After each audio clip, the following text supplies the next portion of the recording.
बात बहुत ही पुरानी है। किसी पर्वत की तलहटी में रमेसरपुर नाम का एक बहुत ही रमणीय गांव था। इस गांव के मुखिया रमेसर काका थे।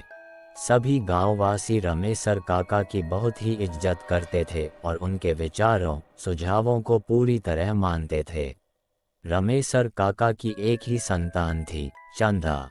15-16 की उम्र में भी चंदा का नटखटपन गया नहीं था। वह बहुत ही शरारती थी। उसके चेहरे पर कहीं भी शोडशी का शर्मीलापन नजर नहीं आता, पर हाँ, उसके चेहरे से उसका भोलापन जरूर छलकता।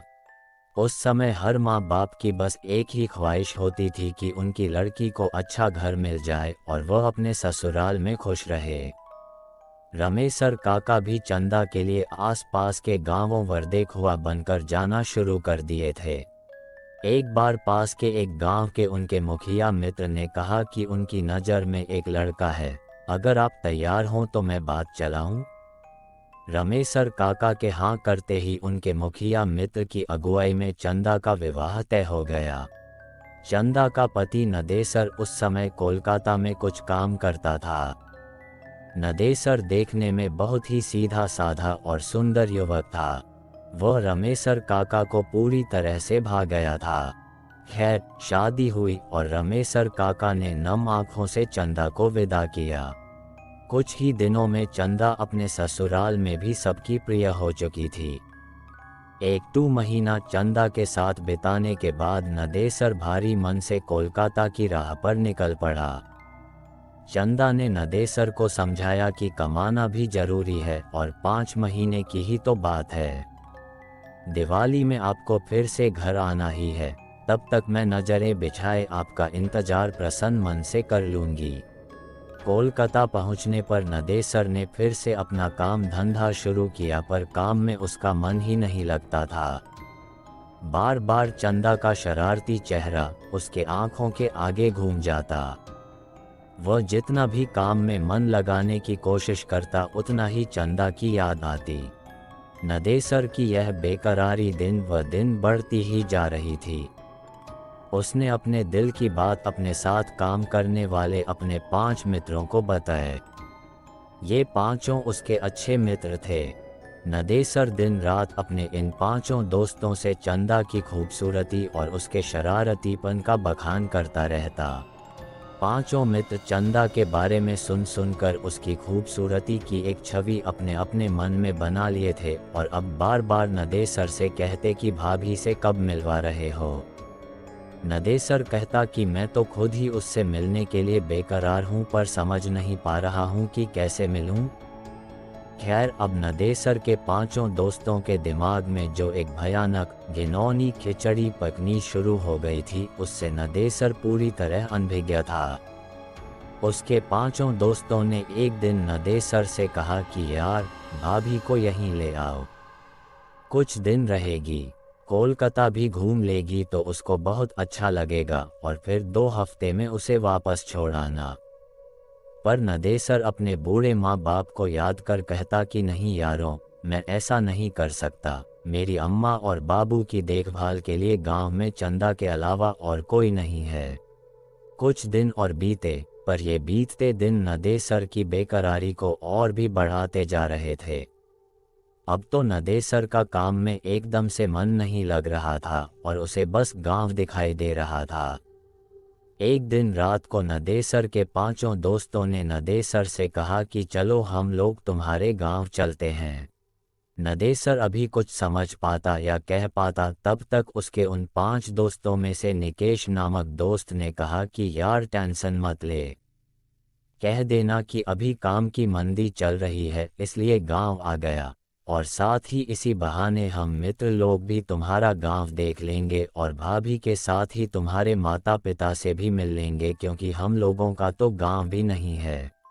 इसी कोलकाता में पैदा हुए और कोलकाता को ही अपना घर बना लिए।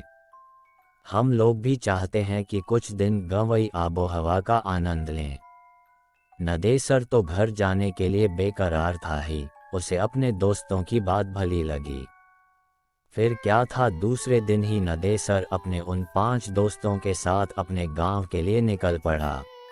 उसके गांव के आसपास में बहुत सारे घने जंगल थे। इस पर्वतीय इलाके के इन पहाड़वासियों के अलावा अगर कोई अनजाना आ जाए तो वह जरूर रास्ता भटक जाए और हिंसक जानवरों का शिकार बन जाए। ट्रेन और बस की यात्रा करते करते आखिरकार नदेसर अपने 5 दोस्तों के साथ अपने गांव के पास के एक छोटे से बस स्टेशन पर पहुंच ही गया। इस स्टेशन से उसके गांव जाने के लिए अच्छी कच्ची सड़क भी न थी। जंगल में चलने से बने पगडंडियों से उबड़ खाबड़ रास्ते से होकर जाना पड़ता था। जंगल में चलते चलते जब नदेसर से निकेश ने पूछा कि भाई नदेसर, अभी तुम्हारा गांव कितनी दूर है, तो नदेसर ने प्रसन्न होकर कहा कि यार अब हम लोग पहुंचने ही वाले हैं। नदेसर की बात सुनते ही निकेश हांफने का नाटक करते हुए वहीं बैठते हुए बोला कि यार अब मुझसे चला नहीं जाता। उसकी बात सुनते ही नदेसर ने कहा कि यार हम लोग पहुंच गए हैं और अब मुश्किल से 5 मिनट भी नहीं लगेंगे। पर नदेसर की बातों को अनसुनी करते हुए उसके अन्य 4 दोस्त भी निकेश के पास ही बैठ गए। अब नदेसर बेचारा क्या करे, उसे भी रुकना पड़ा। नदेसर के रुकते ही निकेश ने अपने हाथ में लिए झोले में से एक अच्छी नई साड़ी और साथ ही चूड़ी आदि निकालते हुए कहा कि यार नदेसर, हम लोग भाभी से पहली बार मिलने वाले हैं, इसलिए उसके लिए कुछ उपहार लाए हैं। उसकी बात सुनते ही नदेसर ने कहा कि यारों इसकी क्या ज़रूरत थी। पर निकेश ने हंसकर कहा कि ज़रूरत थी भाई, हमारी भी तो भाभी है, हम पहली बार उससे मिल रहे हैं तो बिना कुछ दिए कैसे रह सकते हैं। इसके बाद निकेश ने कुटिल मुस्कान चेहरे पर लाते हुए नदेसर से कहा कि यार नदेसर, क्यों न भाभी को सरप्राइज दिया जाए।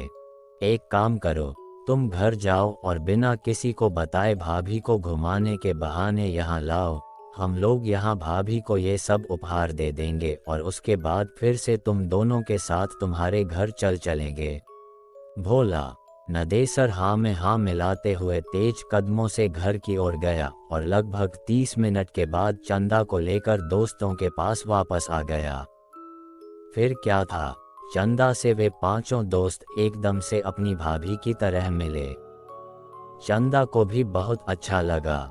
इसके बाद जब चंदा ने उन्हें घर चलने के लिए कहा तो अचानक उनके तेवर थोड़े से बदले नजर आए। निकेश और नदेसर के अन्य 4 दोस्त चंदा और नदेसर के पास पूरी सख्ती से खड़े हो गए थे। चंदा और नदेसर कुछ समझ पाते इससे पहले ही निकेश ने दांत भींचते हुए तेज आवाज में नदेसर से कहा कि साले, मैं अपनी बहन की शादी तुमसे करना चाहता था पर तुम बिना बताए गांव आकर अपनी कर लिए। उसकी बात सुनकर नदेसर ने भोलेपन से कहा कि निकेश भाई, आपने तो कभी हमसे अपनी बहन की शादी के बारे में बात भी नहीं की थी और जब मैं घर आया था तो यहाँ माँ बाबू ने शादी कर दिया था। भला मैं उन्हें मना कैसे कर सकता था। पर नदेसर की इन भोली बातों का उन 5 दैत्यों पर कोई असर नहीं हुआ। उनमें से 2 ने नदेसर को कसकर पकड़ लिए थे और 3 चंदा का चीरहरण करने लगे थे। अभी नदेसर या चंदा चिल्लाकर आवाज लगा पाते इससे पहले ही उन दोनों के मुंह में कपड़े ठूंस दिए गए। फिर निवस्त चंदा और घनेस को उठाकर वे लोग कुछ और घने जंगल में ले गए। घने जंगल में ले जाकर उन लोगों ने नदेसर की हत्या कर दी और चंदा की इज्जत से खेल बैठे। लगभग वे 5 नरपिशाच घंटों तक चंदा को दागदार करते रहे। वो चिल्लाती रही, भीख मांगती रही पर उन भेड़ियों पर कोई असर नहीं हुआ। अंततः अपनी वाली करने के बाद उन 5 ने चंदा को भी मौत के घाट उतारकर वहीं जंगल में सूखी पत्तियों में उन्हें ढंक कर आग लगा दिए। आग लगाने के बाद ये 5 दोस्त जिधर से आए थे उधर को भाग निकले। जंगल जलने लगा और जलने लगे चंदा और नदेसर के जिस्म। सब कुछ स्वाहा हो गया था। इस आग से आसपास के गांव वालों को कुछ भी लेना देना नहीं था, क्योंकि जंगल में आग लगना कोई बहुत बड़ी बात नहीं थी। कभी भी कोई भी अपनी लंठी में जंगल में आग लगा दिया करता था। धीरे धीरे समय बीतने लगा। रात समय बीतने लगा। रात तक जब चंदा और नदेसर घर नहीं आए तो नदेसर के पिताजी ने नदेसर के आने और चंदा को लेकर जाने की बात अपने पड़ोसियों को बताए। उसी रात को नदेसर और उनके कुछ पड़ोसी मशाल लेकर चंदा और नदेसर को खोजने निकल पड़े। काफी खोजबीन के बाद भी इन दोनों का पता नहीं चला। दूसरे दिन सुबह पुलिस में खबर दी गई, पर पुलिस भी क्या करती। थोड़ा बहुत छानबीन की, पर उन दोनों का कोई पता नहीं। अब नदेसर के माँ बाप और गांव वालों को लगने लगा था कि नदेसर अपनी बहुरिया को लेकर बिना बताए कोलकाता चला गया। शायद उसे डर था कि अगर बाबू को बताकर ले जाएंगे तो वे ले जाने नहीं देंगे। आखिर कोलकाता में नदेसर कहाँ रहता है, क्या करता है, इन सब बातों के बारे में भी नदेसर के माता पिता और गांव वालों को बहुत कम ही पता था। धीरे धीरे करके 8 महीने बीत गए। अब नदेसर के माता पिता बिना नदेसर और चंदा के जीना सीख गए थे। इधर कोलकाता में एक दिन अचानक निकेश के घर पर कोहराम मच गया। हुआ ये था कि किसी ने बहुत ही बेरहमी से उसके गुप्तांग को दांतों से काट खाया था। उसके शरीर पर जगह जगह भयानक दांतों के निशान भी पड़े थे और वह इस दुनिया को विदा कर गया था। पुलिस के पूछताछ में उसके घरवालों ने बताया कि पिछले 1 महीने से निकेश का किसी लड़की के साथ चक्कर था।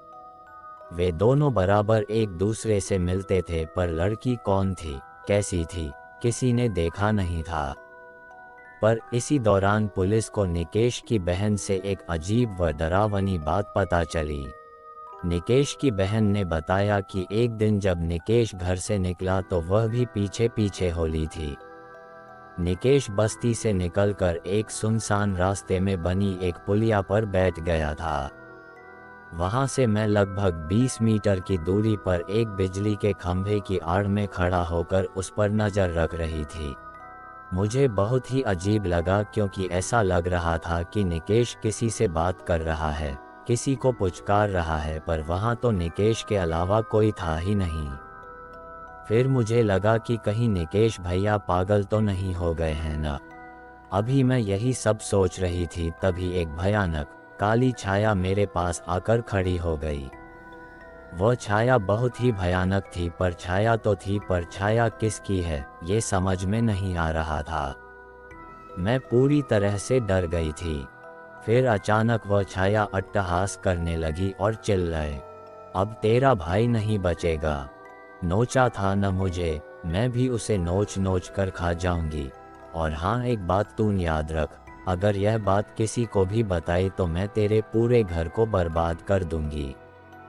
इतना कहते ही निकेश की बहन सुबक सुबक कर रोने लगी। इतना सुनते ही पुलिस और आसपास जुटे लोग सकते में आ गए और पूरी तरह से डर भी गए, क्योंकि निकेश का जो हाल हुआ था वह ये बयां कर रहा था कि इसके साथ जो हुआ है वह किसी इंसान ने नहीं अपितु भूत प्रेत ने ही किया होगा।